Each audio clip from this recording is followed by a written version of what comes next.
예, 반갑습니다.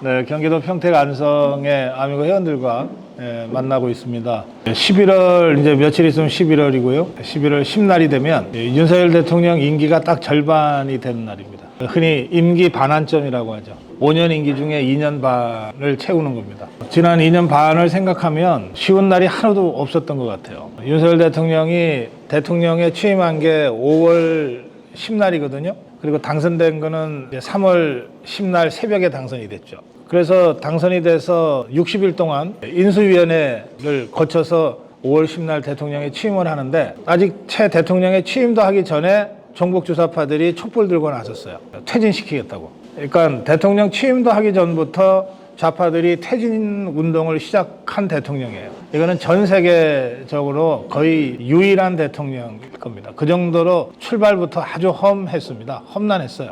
그래서 지금 임기 반환점을 돌게 된 이 시점까지 단 하루도 공격받지 않은 날이 없어요. 그러니까 아마 대통령이나 김건희 여사나 이 2년 반 동안 편하게 하룻밤이라도 편하게 잔 날도 없지 않을까 싶어요. 그 정도로 아주 힘든 나날이었습니다. 그리고 특히 이 대다수의 공격이 거의 100% 가짜뉴스하고 괴담으로 이루어진 공격이었어요. 그런데 가짜뉴스와 괴담일수록 그럴듯하게 포장이 되거든요. 그러니까 소설보다도 소설 같은 현실이라는 말이 있잖아요. 그러니까 정말 온갖 그 음흉하고 발칙한 상상들을 가지고 가짜뉴스를 만들고 괴담을 만들어서 딱 사실처럼 그럴듯하게 유포를 해왔어요. 그 언론을 종북주사파들이 장악하고 있기 때문에 이것들이 떠들면 언론이 증폭시키고, 그리고 이걸 국회에서 압도적 다수의 더불어민주당, 조국혁신당이 국회에서 막 떠들어대니까 국회의원들이 하는 말이니까 뭔가 있겠지라고 생각을 하고, 이걸 또 언론들이 다시 받아서 또 증폭시키고 하는 식으로 해서 이게 굉장히 뿌연 안개 속을 걷듯이 2년 6개월을 우리가 지낸 것 같아요. 굉장히 많은 가짜들이, 괴담들이 가짜였고 괴담이었다는 게 밝혀졌지만, 그래도 처음에 들을 때는 당장 여러분들도 야, 이거 사실 아니야? 이렇게 걱정스럽게 봤던 일들이 많으실 거예요. 8년 전에 박근혜 대통령에 대한 공격과 비슷한 거였죠. 박근혜 대통령 8년 전에 탄핵해서 끌어내릴 때 종북주사파들이 사용했던 게 괴담 유포였거든요. 뭐 7시간 동안 뭐 어디 가서 뭐 누구를 만났다더라, 뭐 청와대에서 무슨 구술했다더라, 뭐 무슨 성형 시술을 하는 바람에 그 마취가 깨어나지 않아서 세월호 그 긴박한 상황에서 제대로 지휘도 못하고 밖에 나오지도 못했다더라, 막 이런 식의 괴담들이죠. 심지어는 뭐 박정희 대통령이 남긴 통치자금 수조 원이 스위스은행에 안치돼 있대더라, 뭐 이런 식의 괴담까지. 그래서 심지어는 그걸 찾겠다고 배지 달고 그 짓 한 자도 있고, 바로 옆 동네네요. 그러고 보니까 오산. 또 그자가 비행기 타고 온통 막 선전해다면서 나갈 때 당시에 여당의 국회의원이 여비로 보태 쓰라고 돈까지 줬어요. 그게 당시 여당 원내대표였던 김성태라는 자입니다. 그러니까 이런 온갖 괴담과 이 가짜뉴스로 박근혜라는 사람을 아예 인간 말종으로 만들어 버렸어요. 그러니까 그 전까지 아주 단단하게 박근혜 대통령을 지지했던 사람들도 하도 그랬어 하니까 자꾸 흔들리게 되고, 아니 거기에다가 딱 봐도 아닌 것 같은 최소원이라는 사람이 온갖 국정농단을 다 한 것 같고, 뭐 그러니까 막 정념이 떨어져 가지고, 그래서 탄핵 여론조사하면은 확실한 우파인데도 이건 아니지 싶어서 탄핵 찬성에다가 여론조사에다가 찍은 사람들도 혹시 여기 계실지 모르겠어요. 그러니까 그런 식의 가짜뉴스와 괴담 공격으로 박근혜 대통령이 무너졌고 감옥에 갔단 말이에요. 그러니까 그때 한번 재미를 봤기 때문에 종북주사파들이 지금 또다시 그보다 훨씬 더 사악한 흉측한 방식으로 윤석열 대통령과 김건희 여사를 공격하고 있어요. 하도 공격을 받다 보면 우리말에 아닌 땐 굴뚝에 연기나랴 이런 속담도 있으니까 뭔가 그래도 좀 있으니까 저러겠지, 자꾸 이렇게 생각하게 돼요. 그래서 한편으로는 걱정되고, 한편으로는 좀 안타깝고, 한편으로는 왜 저런 것도 제대로 못해 하고 좀 답답함도 있고 또 화도 나고, 막 그런 복잡한 심정으로 지난 2년 반을 우리가 지냈습니다. 그런데 저는 이제 안개가 다 거쳤다고 생각해요. 그래서 뿌연 안개 속에서 정확한 그 사실관계를 우리가 잘 모르고 있었던 것들이 하나하나 밝혀지고 있다. 그렇게 생각합니다. 오늘 제가 여러분들하고 하고 싶은 얘기는 바로 그거예요. 이제 확실하게 사실로 확인된 것들을 중심으로 해서 우리가 지금의 상황을 재구성하자. 첫째, 윤석열 대통령은 확실한 자유우파입니다. 사실 그거 2년 반 전에 다들 윤석열 대통령 찍었을 텐데 찍으면서도 확실한 자유우파라는 어떤 그런 확신을 갖고 찍은 분들보다는 그래도 이재명이한테 줄 수는 없지 않냐, 어쩔 수 없지, 이러고 찍은 분들이 생각보다 많아요. 그러니까 그 마음속에는 윤석열 대통령을 찍긴 찍었지만 윤석열 대통령이 진짜 자유우파인지 뭐 이게 좀 이 확신이 좀 없었던 분들이 꽤 많이 있습니다. 그런데 지난 2년 반을 보면 윤석열 대통령은 진짜 확실한 자유우파다, 찐 우파다. 그 점을 우리가 이제 확신을 갖게 됐어요. 검찰총장을 그만두면서 던졌던 출사표나 대통령 취임식에서 한 취임사나 그 이후에 대통령 1주년 됐을 때의 그 기념사나 또는 각종 행사에서 대통령의 연설이나 거의 대부분은 대통령이 직접 쓰거나 직접 구술하고 약간 문장만 비서들이 다듬는 수준인데 이 모든 연설문을 보면 윤석열 대통령은 확실한 자유우파로서의 이념적 정체성과 그 가치를 갖고 있는 사람이라는 것이 뭐 여러 수백 번의 그 연설문과 경험을 통해서 우리가 확인이 되는 거예요. 그래서 저는 이제 우리 70여 년의 역사 중에 대한민국을 건국한 이승만 대통령, 이게 이승만 대통령이 대한민국을 자유민주주의 체제와 시장경제 체제로 건국을 했잖아요. 그리고 그 자유민주주의와 시장경제라는 체제를 북한의 김일성 집단과 체제 경쟁에서 지켜낸 사람이 박정희 대통령이잖아요. 그래서 체제 경쟁에서 이겼잖아요. 그러니까 이승만 대통령의 12년, 박정희 대통령의 18년이 대한민국이 자유민주주의 시장경제 체제로 굳건하게 섰던 그 30년이거든요. 그 뒤를 이어서 윤석열 대통령이 확실한 자유민주주의자로서 자유우파로서 정체성과 핵심 가치를 가지고 실천하고 있는 대통령이다. 저는 그렇게 생각해요. 그런데 건국이라는 그 위대한 역사적 그 성취, 또 근대화와 체제 경쟁에서의 승리라고 하는 정말 기적과 같은 이 승리를 이끌어내는데 이승만 대통령은 12년을 썼고 박정희 대통령은 18년을 썼는데 윤석열 대통령은 고작 2년 반밖에 쓴 적이 없어. 앞으로 임기를 다 맞춰도 다 합쳐서 5년밖에 임기가 없는 거예요. 이 5년 임기, 이제 절반을 이미 써버린 이 시점에서 윤석열 대통령이 하려고 하는 게 뭐냐, 그게 지금 하지 않으면 대한민국이 완전히 무너져 내릴 수밖에 없는 그런 국가 개조 사업이에요. 그거를 윤석열 대통령은 4대 개혁 플러스 2라고 설명하고 있어요. 4대 개혁이 뭐냐면 노동개혁, 노사관계를 정상화하지 않으면 자유민주주의 시장경제 체제는 무너지잖아요.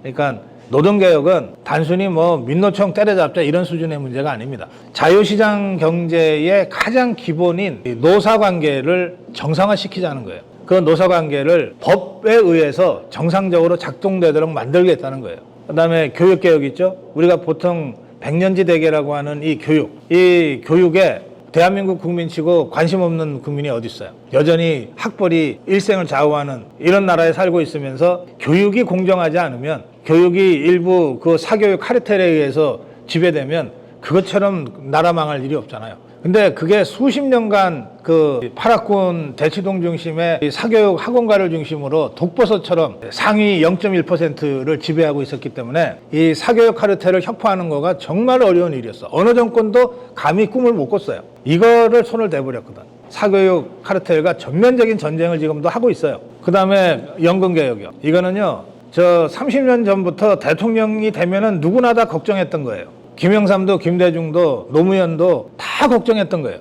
연금개혁 이거 어떡하지? 왜냐하면 이거는 계산이 빤히 나오는 거거든요. 산수예요, 산수. 뭐 고차방정식이 아니야. 지금 우리가 내는 돈이 얼마 있다가 돌아오는데 요게 몇 년 지나면은 연금이 고갈된다라고 하는 계산은 너무나 쉬운 거예요. 이거는 저 중학생만 되면은 계산 나오는 거예요. 이 심각한 국민 전체의 노후 생활과 관련된 거니까 사실은 국민 전체와 관련된 거 아니에요? 이 문제를 30년 전부터 다 알고 있었으면서도 누구도 손을 못 댔어. 이유는 간단해. 이 연금을 제대로 지속 가능하게 만들려면 좀 더 내는 수밖에 없어. 더 내고 덜 받는 수밖에 없어요. 그래야 기금이 고갈되지 않을 거 아니에요. 그러니까 이처럼 인기 없는 정책이 어딨냐고. 그러니까 누구라도 다 알지만 너무나 이게 인기가 없어가지고서 아무도 자기 문제로 생각하지 않고 다 밀어버린 거예요. 뭐 내가 안 하면 다음 정권이 알아서 하겠지. 다음 정권이 알아서 하겠지 해서 30년간 미뤄줬던 이 숙제를 대통령이 전면적으로 이거 지금 손보지 않으면 큰일 난다. 손보고 있는 거예요. 그 다음에 의료개혁이 있어요. 여러분 지금 이 의료가 우리 국민 생활에서 차지하는 게 의료가 여러 분야 중에 하나이지만 우리 국민 생활 중에서 차지하는 비중이 어느 정도냐? 절반 정도입니다. 여러분들이 쓰는 돈, 집에서 쓰는 돈 있잖아요. 그 돈의 절반은 어떤 형태로든 의료비로 나가요. 아닌 것 같지만 가만히 따져보세요. 그리고 얼마 전까지만 해도 집에 암 환자 한 명 생기면은 집안 거덜났잖아요. 뭐 어떻게 해요? 안 걸렸다고 고려장 하듯이 갖다 버려요? 마지막 치료 수단이 있다고 하는 그 순간까지는 그게 무슨 땡볕이 됐든 간에 땡빛이 됐든 간에 돈을 어떻게든 만들어서 하잖아요. 그래서 보통 암 환자 한 명 집안에서 나면 보통 수억씩 쓰게 되고 결국은 이렇게 돌아가시게 되고 그러면서 남는 건 빚밖에 없고 그렇잖아요. 또 지금 우리가 세상에서 세계에서 제일 빠른 속도로 노령화되고 있어요. 그러니까 지금 여기 계신 분들도 다 60대, 70대가 많으신데 가장 빠른 속도로 노령화되면 결국 노인들이 건강하게 오래 사는 거는 너무나 좋은 일이지만 그런데 아무리 건강하게 운동하고 뭘 관리를 해도 나이가 들면은 병이 많이 오게 돼 있잖아요. 그러면 의료비가 계속 더 들게 되고 그리고 이제 마침내 좀 중병이 들었다 그러면은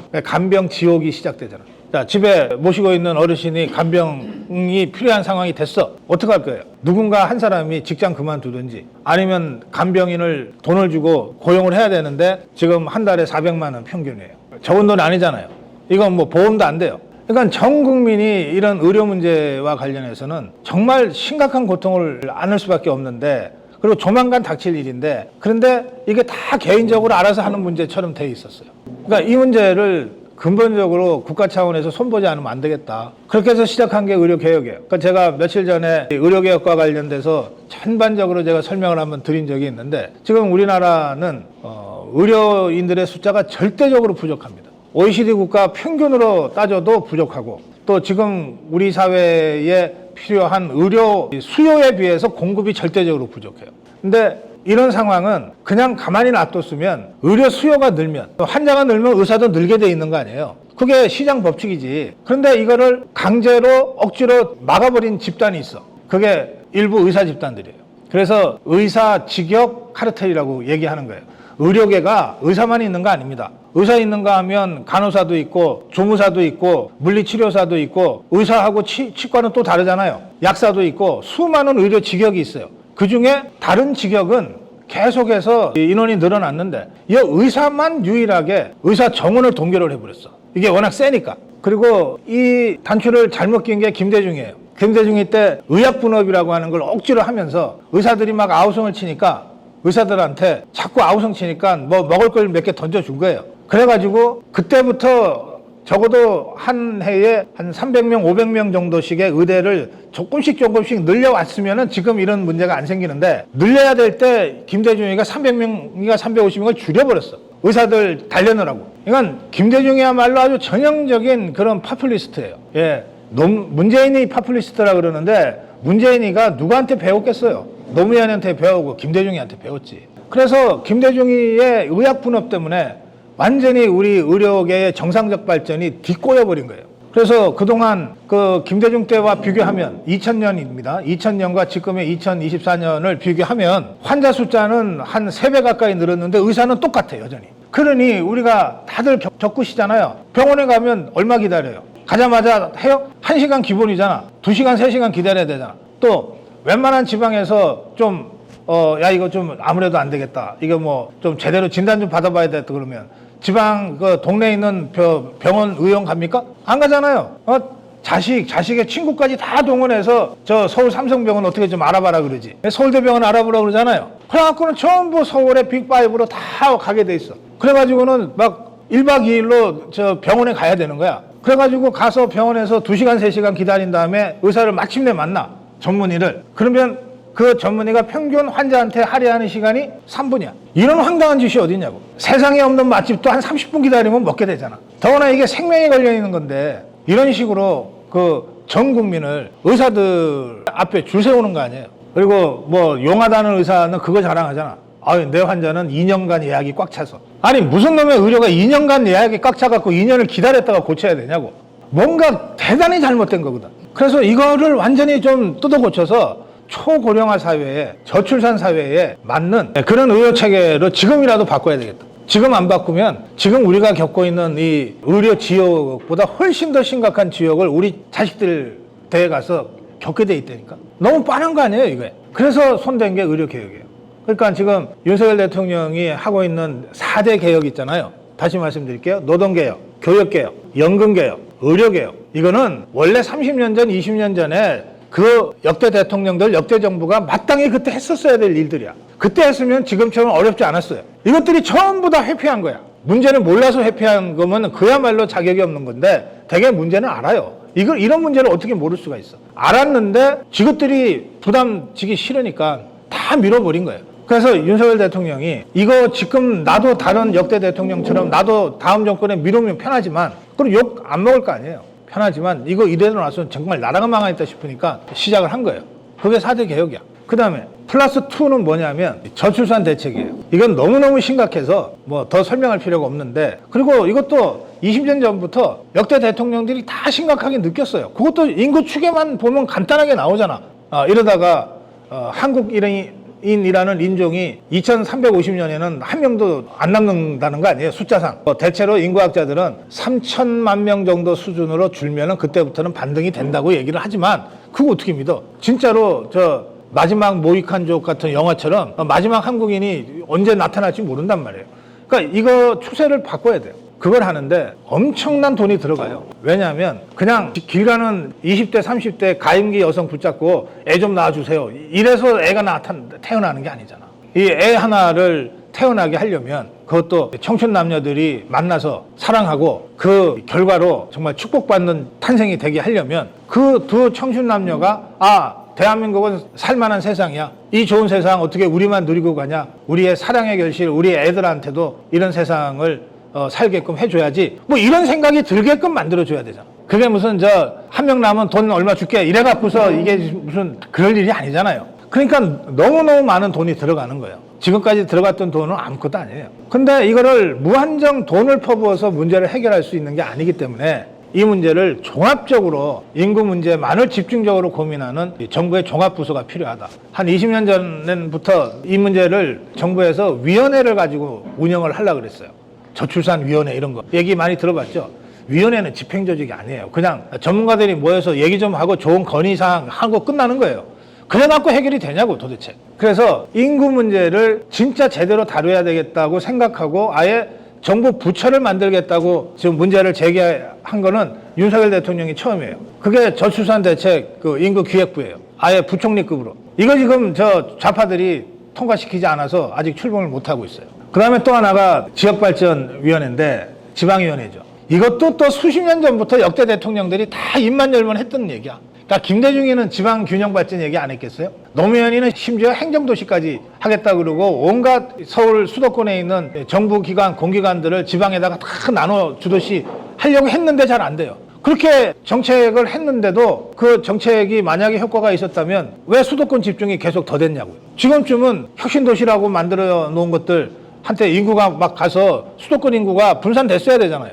근데 거꾸로잖아. 그 모든 정책들이 다 일시적으로 표만 바라보고 던졌던 선심성 정책이거나 실효성 없는 정책이었다는 게 30년간 역대 대통령들이 다 했던 정책의 실패를 통해서 우리가 확인할 수 있는 거예요. 그래서 지금 윤석열 대통령은 역대 어떤 대통령보다도 이 문제에 승부를 걸고 있어요. 어떻게 걸고 있냐? 우선 국무회의를 두 가지를 해요. 보통 대통령이 국정 운영을 할 때 최종적인 의사결정기구가 국무회의예요. 국무회의. 이 국무회의는 역대 대통령들도 다 했어요. 국무회의에서 통과시키지 않으면 어떤 정책도 공식적으로 추진을 못하니까 국무회의를 했어. 그 국무회의는 윤석열 대통령도 하고 있어. 하고 있는데 그 국무회의와 별도로 제2의 국무회의라고 하는 이름을 붙여서 뭘 하고 있냐면 중앙지방협의회를 하고 있어요. 이 중앙지방협의회는 대통령과 17개 광역시도지사들이 주 멤버야. 처음에는 이렇게만 모였어. 이렇게만 모이니까 대통령이 주관하는 행사니까 관련 수석들이나 관련 장관들도 배석할 때가 있지만 다른 장관들은 뭐 그냥 자기 일을 했어요. 근데 중앙지방회의를 하다 보니까 시도지사들이 건의하고 하는 것들이 정부 부처의 온갖 부처들과 다 연관되잖아요. 그러니까 야, 이래서는 안 되겠다 해서 지금은 어떻게 하고 있냐. 대통령과 17개 광역시도단체장이 모이는데 여기에 전 부처 장관들이 다 배석해요. 그리고 대통령실의 수석들이 다 배석해요. 그래서 이게 사실상의 국무회의보다 더 중요한 국무회의로 운영이 되고 있어요. 이 회의를 대통령이 한 번도 빼놓지 않고 직접 주재를 하고 있어요. 그래서 이 중앙지방 회의에서의 기본 원칙은 뭐냐? 지금까지는 지역균형 발전이나 이걸 얘기하면 중앙이 나눠주는 방식이었어.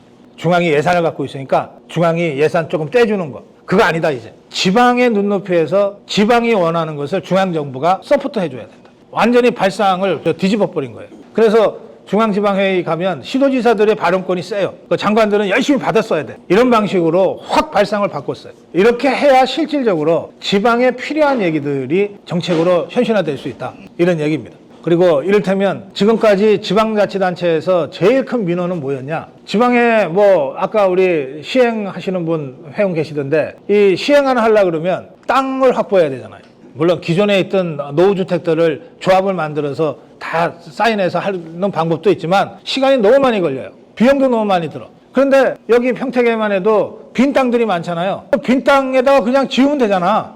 근데 그게 다 그린벨트에 묶여 있어. 그린벨트는 푸는 게 거의 불가능해. 50년 동안 유지됐던 거거든. 박정희 대통령이 딱 지정을 해놔가지고. 이 푸는 권한을 중앙정부가 갖고 있었던 거예요. 그러니까 어디 지방자치단체에서 무슨 뭐 몇천 세대 아파트 하나를 지으려고 그래도 1년, 2년 이상 그 시장, 군수, 도지사가 이걸 푸는 그 기관이 있어요. 행안부나 환경부나 이런 데를 수십 번을 왔다 갔다 하면서 설명을 하고 뭘 해야지 간신히 뭐가 되는 이런 구조였는데 지금 어떻게 됐습니까? 그거 다 지방에다 나눠줘 버렸어요. 그린벨트 해제 권한을 지방자치단체에다가 줘버렸어요. 이거는 그야말로 혁명적인 발상입니다. 그러니까 이런 방식으로 윤석열 대통령이 지방시대를 열어가고 있단 말이에요. 그러니까 이거 하나하나가 수도권 중심, 중앙정부 중심, 그리고 표 안 되는 거는 다 다음 정권으로 미루고 당장 표되는 선심성 정책만 해왔던 지난 30년간의 역대 정권. 사실은 좌파들이 아주 대표적으로 그 짓을 했지만 우리 자유파 정권도 크게 다르지 않았어요. 이렇게 해서 쌓이고 쌓인 숙제들을 지금 풀지 않으면 진짜 큰일 나겠다 싶어서 풀고 있는 거예요. 그게 윤석열 대통령의 4대 개혁 플러스 2야. 이걸 하는데 지난 2년 반 동안 얼마나 인기 없는 정책들만 썼어요. 돈 더 내야 된다고 국민들한테 자꾸 설명을 해야 됐잖아요. 연금 문제 풀려면. 그렇죠? 의료개혁 하려고 그러니까 의사 직역 카르텔들이 막 지금 1년 가까이 데모하고 있잖아요. 현장 막 거부하고 있잖아. 그러니까 국민들이 처음에는 지지하다가도 당장 아이고 내 가족 내 식구가 아파서 갔는데 병원에서 여기 가라 그러고 저기 가라 그런다. 야 이건 뭐냐 이렇게 된 거고. 그래서 지난 2년 반 동안은 진짜 인기 없는 정책만 썼어요. 표 안 되는 정책만 썼어요. 그래서 지난 총선 때 보면 우리 자유파조차도 아니 의료개혁을 해도 그렇지 선거 끝난 다음에 좀 하지 뭐 그렇게 표 떨어지는 정책을 꼭 선거 앞두고 해야 되냐. 여러분들도 혹시 속으로 그렇게 생각하셨는지 모르겠는데 완전히 차원이 다른 고민을 윤석열 대통령이 하고 있는 거예요. 그러니까 선거 한두 번 지는 게 차라리 낫다. 나라가 무너지는 것보다는. 그런 생각을 하는 거예요. 그래서 웬만한 뚝심이 아니면 이거를 버텨내고 밀어붙일 수가 없어요. 이거 하나만 하라 그래도 힘들어. 허덕허덕해. 근데 이 6개 과제를 윤석열 대통령이 원님으로 밀어가고 있는 거예요. 2년 반 동안. 그러면 집권당이 이거 밀어줘야 될 거 아니에요. 근데 집권당 봐요. 집권당이 언제 이 4대 개혁과 2가지 국정 핵심 과제에 대해서 집권당이 자기 일처럼 손발 걷어붙이고 나선 본 적 있어요? 대표적으로 의료개혁 보세요. 아니 이것들이 다 아우성이야. 한동훈이 봐요. 가만히 저 구경이나 하고 있지. 응?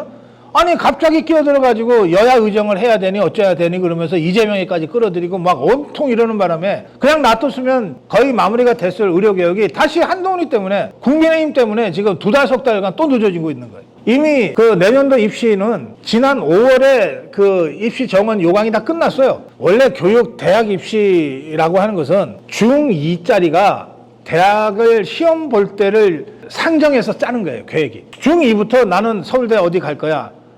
나는 뭐 고대 갈 거야. 해놓고 거기에 맞춰서 공부를 해요. 그러니까 중2가 4년 후 대학 입시할 때에 어느 대학에 무슨 과는 몇 명 뽑고 이런 것들이 나오는 거예요.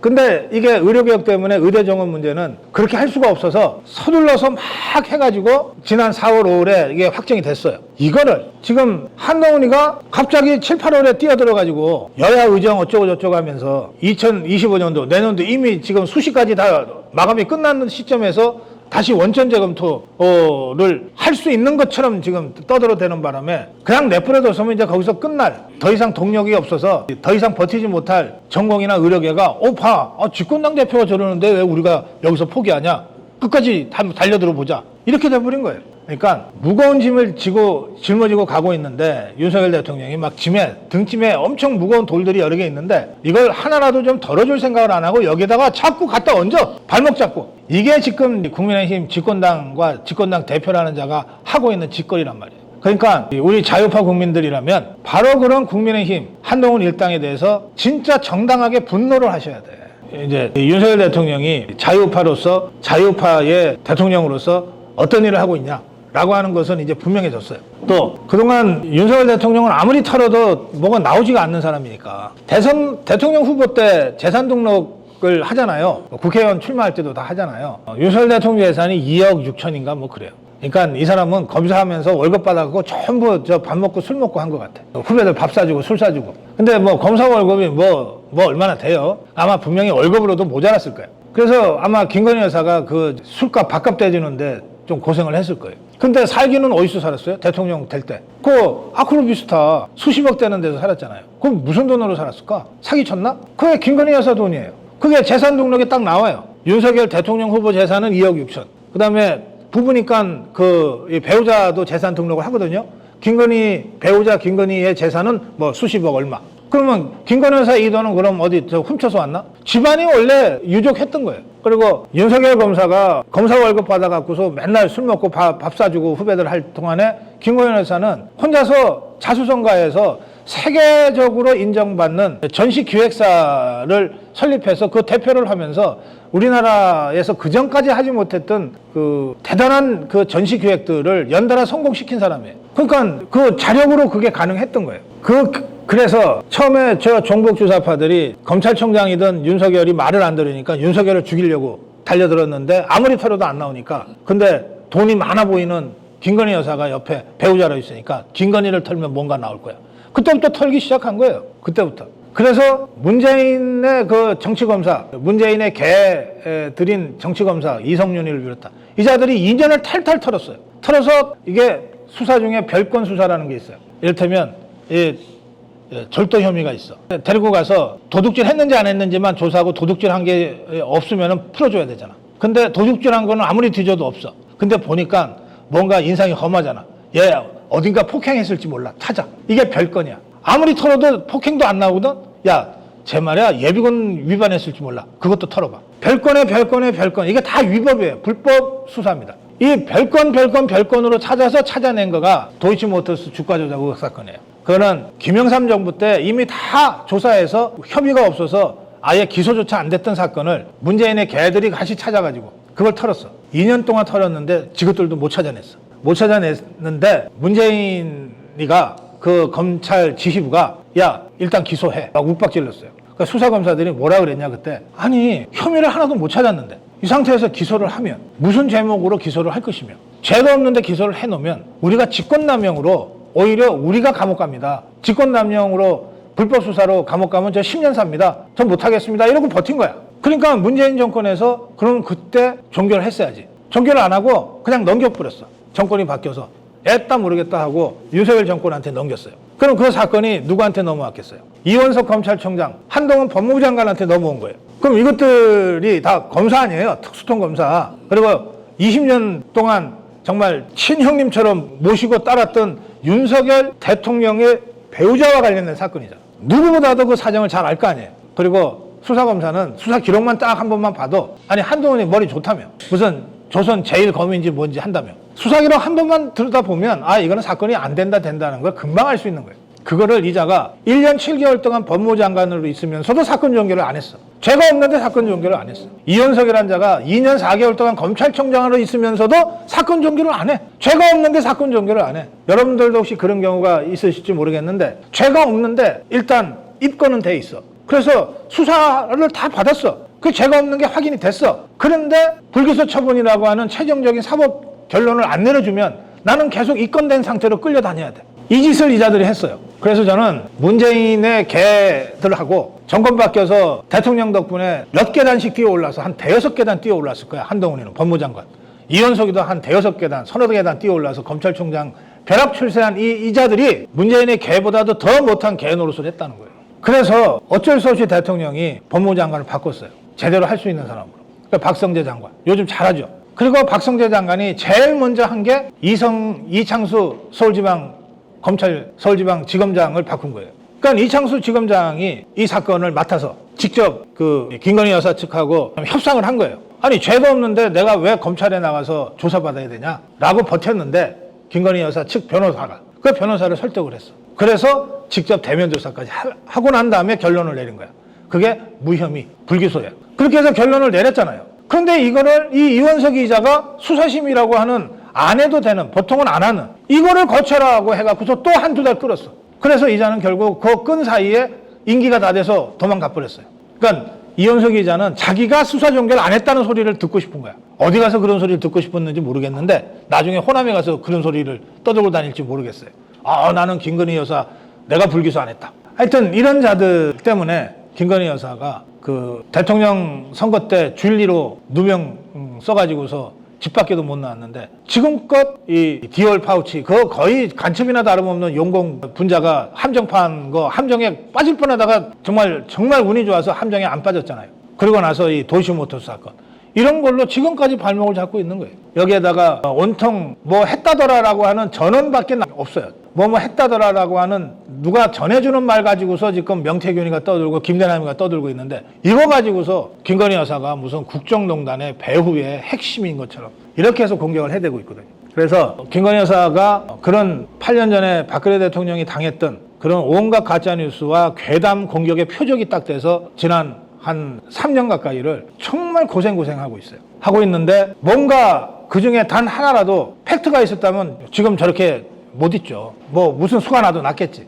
그래서 김건희 여사도 8년 전 박근혜 대통령처럼 진짜 무고한 사람이다. 아무 죄가 없는 사람인데 오로지 윤석열 대통령 죽이려고 김건희 여사를 그동안 공격했다고 하는 사실이 이제 드러났어요. 이젠 우리 자유파도 어느 정도 이제 그걸 알게 됐어요. 그래서 요즘은 얼마 전까지만 해도 좀 잘하지 뭐 이런 생각들을 많이들 했어요. 김건희 여사에 대해서 좀 잘하지, 좀 처신을 좀 잘하지. 지금은 아이고 안 됐다. 얼마나 힘들겠냐. 그렇게 지금 분위기가 바뀌었습니다.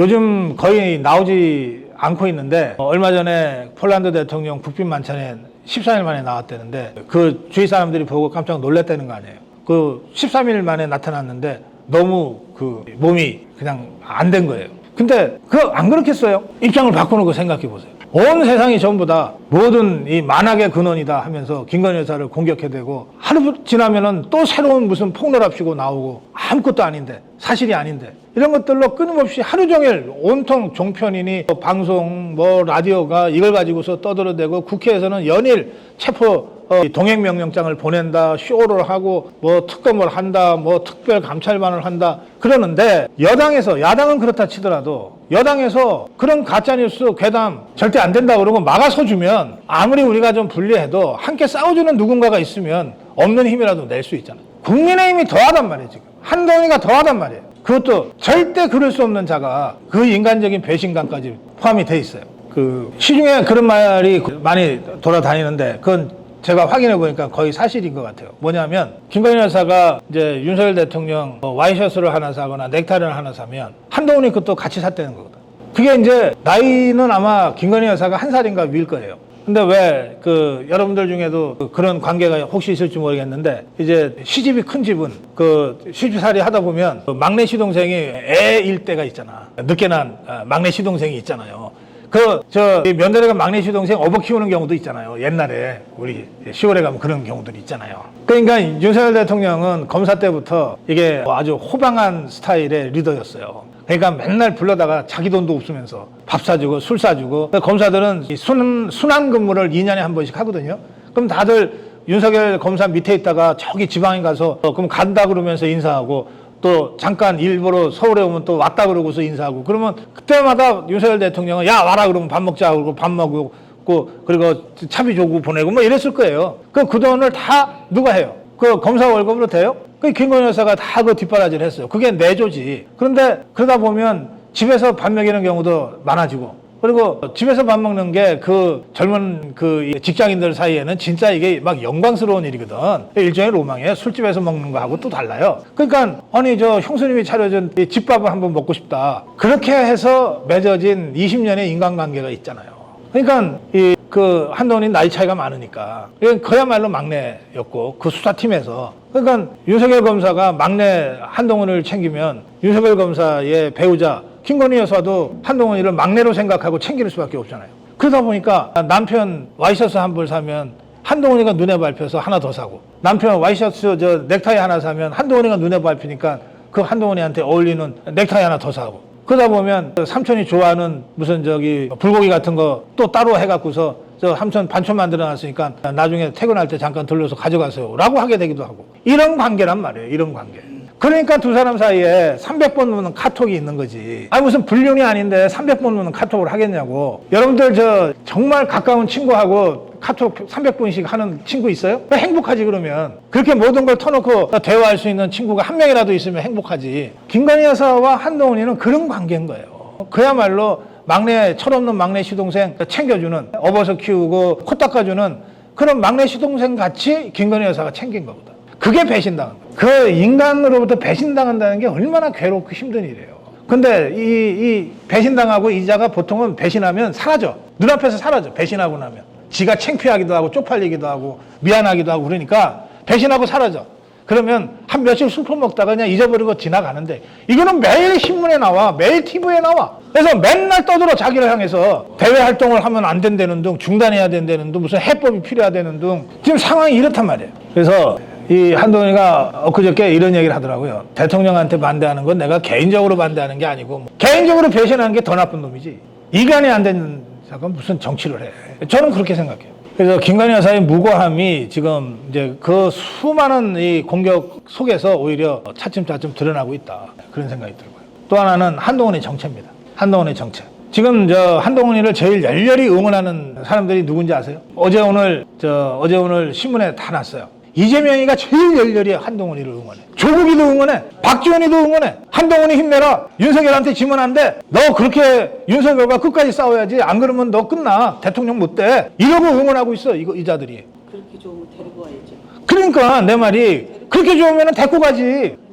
그래서 이 자들이 완전히 한편이 됐어 지금. 오로지 윤석열 대통령 공격하고 김건희 여사 공격하는데 이 자들이 한편이 됐어요.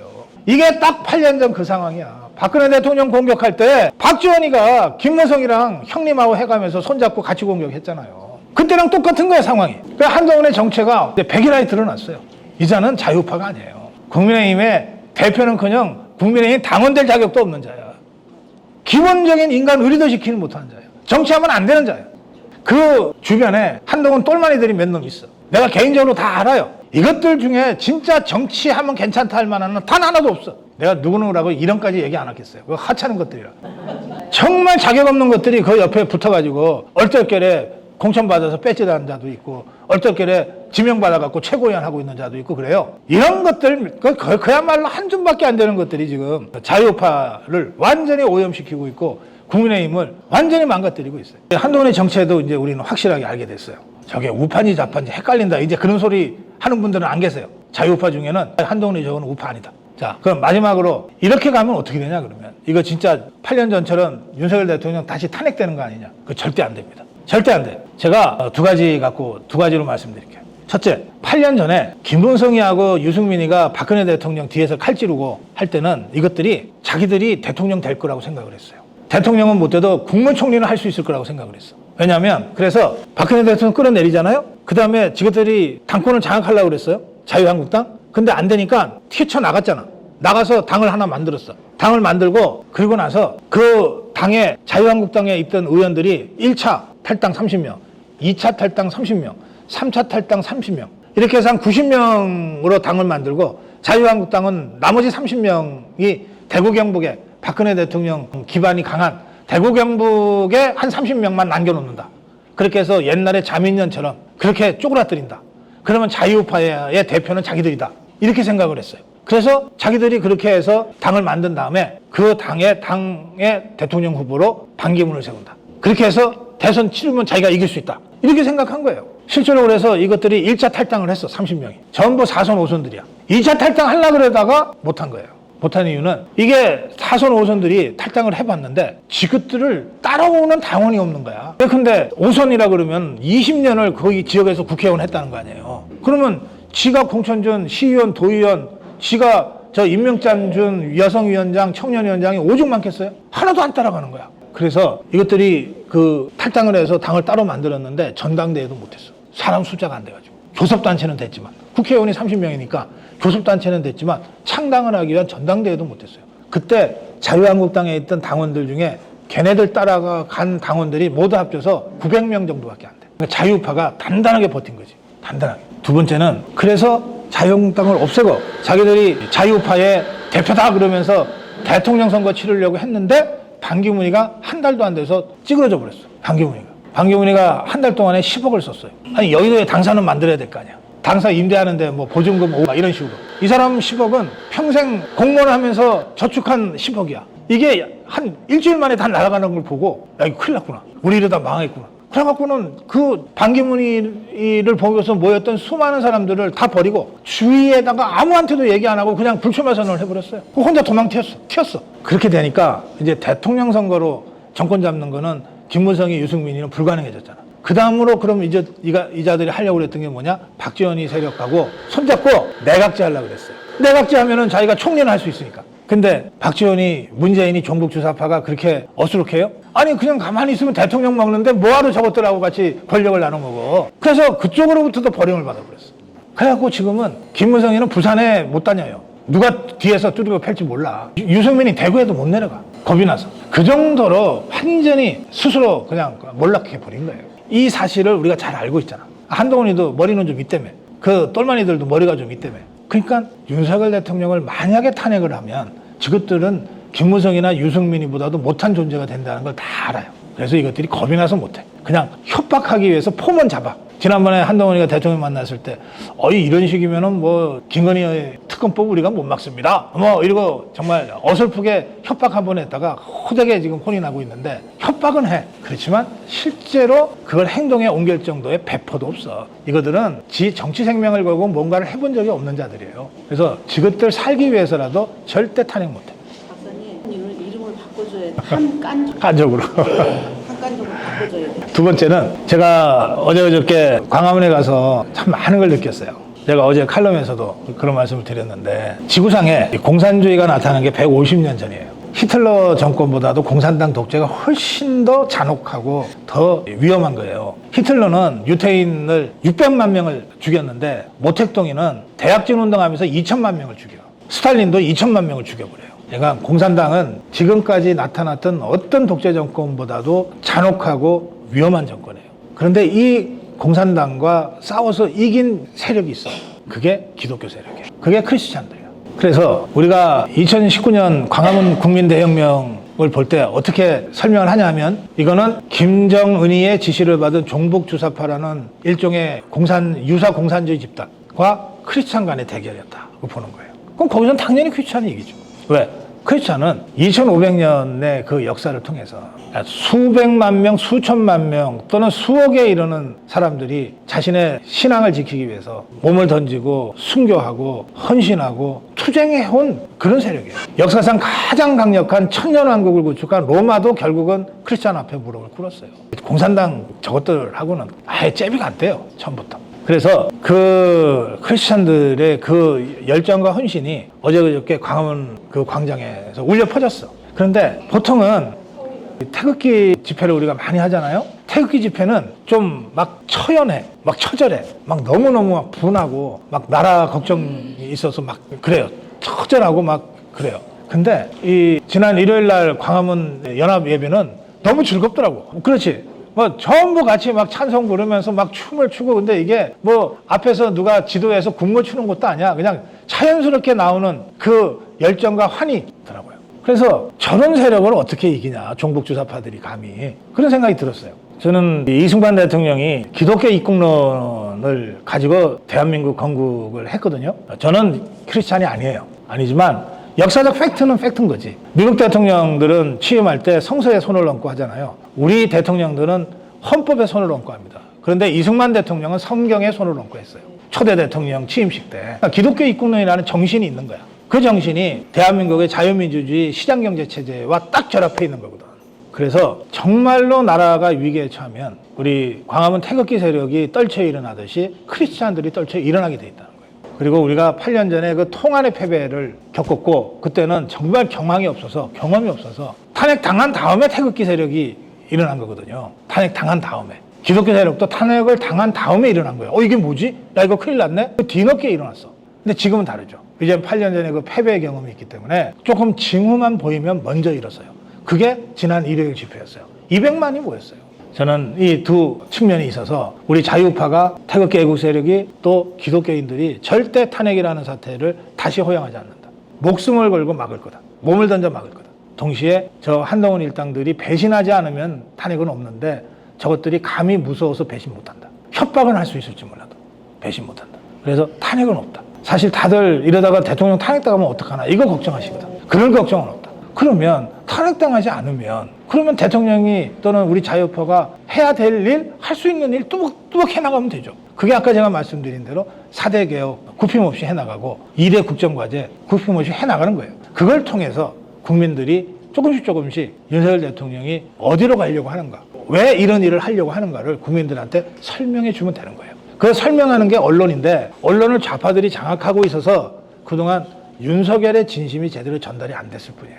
그러니까 이제 언론도 조금씩 바뀌고 있거든요. 그러니까 저 같은 사람도 KBS 라디오 진행을 하잖아요. 그렇듯이 또 우리 자유파 유튜브들이 좀 더 분발하고 더 중요한 것은 여러분들 한 사람 한 사람이 다 SNS에 자신들의 생각을 표현하는 겁니다. SNS에 글 하나 또는 국회의원 회관의 전화 한 통이 결국 세상을 움직여요. 그걸 통해서 우리가 다시 전열을 재정비해야 됩니다. 아까 고성문 본부장이 시작하면서 우리 본부 만들고 있다고 말씀드렸는데 그냥 모여있으면 군중이에요. 그런데 조직되면 군대가 됩니다. 군중은 100만, 200만이 모여도 군중이에요.